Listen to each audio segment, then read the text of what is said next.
In this video, I'm going to be showing you how to create these 3 shakes to add to your After Effects projects. These are the names of the plugins I use, and these are the names of the shakes, so let's waste no time and start off with the parallel shake. First, go ahead and grab your clips, go to the second clip and click I to go to the first frame and add the motion tile effect. Once you have applied it, put output height and width to 200, check the mirror edges box, and now copy this motion tile, Ctrl C, and paste it onto the other layers. For paste, it is Ctrl V. After you have applied motion tile to all the layers, now apply the transform effect, and we're going to hold Alt and click both position and rotation. So hold Alt and click position, go down, hold Alt and click rotation, and 2 codes which are expressions pop up, and all we're going to do is replace them with this code so the values are being expressed in this format. It's simply Ctrl C to copy, Ctrl V to paste, and it is compressed, but if you click on the box you can see the whole code is inside of it. Now we're going to left click the stopwatch for rotation and position, go to your layer and click U to compress your view to only seeing the keyframes. I will highlight them and zoom in, but what we want to do here is move these keyframes up a little bit, move your timeline needle back to the first frame, and adjust these coordinates for the position and the rotation value on which direction you want the shake to be coming from. I'm going to put this shake to where it's coming from the left side with a small rotation of -3, and when we play it back and watch it, you would see that we have successfully made this shake. And the reason why I call it the parallel shake is because you can adjust these settings to direct the shake to be in parallel motion of the 2 clips you're using. I am happy with how the shake turned out, but just to add a little extra movement, I'm gonna move the rotation up a few frames, and when I go back and play it, this is my final result.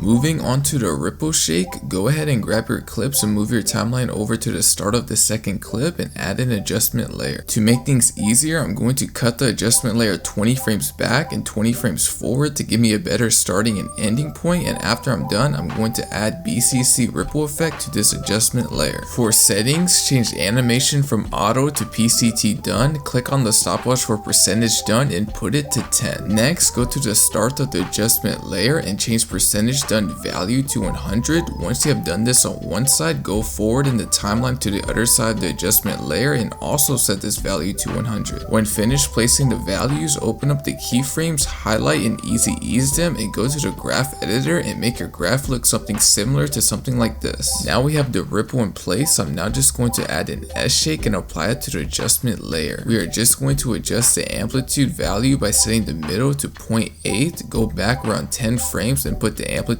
value to 0, and do the same thing on the other side. I personally like going forward just a little bit more, and here's the final result. Lastly, you can use any shake for the shake motion for this effect, so this is what the ripple combined with the parallel shake will look like that I went over at the beginning of the video. Everything's already set up, and here's the results.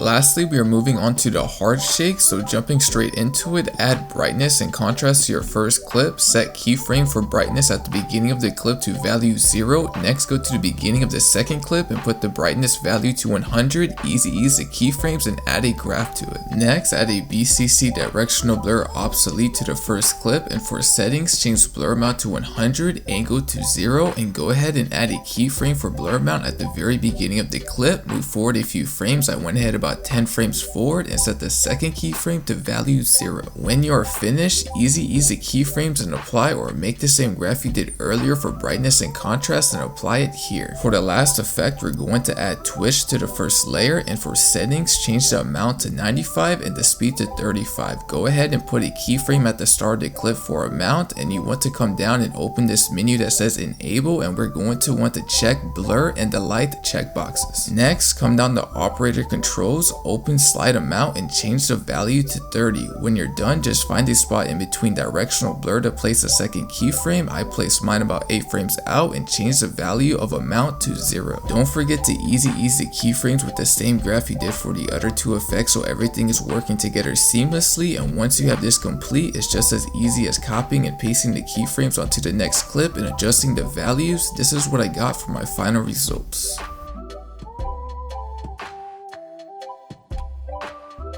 Anyways, that is everything. I truly hope you're able to use these shakes to make some really awesome edits. I will provide a link in the description to where you can access the preset of each individual shake. If you don't have access to the plugins, watch this next video to where I go over how you can create 3 shakes without using the plugins. Don't forget to like and subscribe, and remember, I am Ferg, and I'll see you in the next one.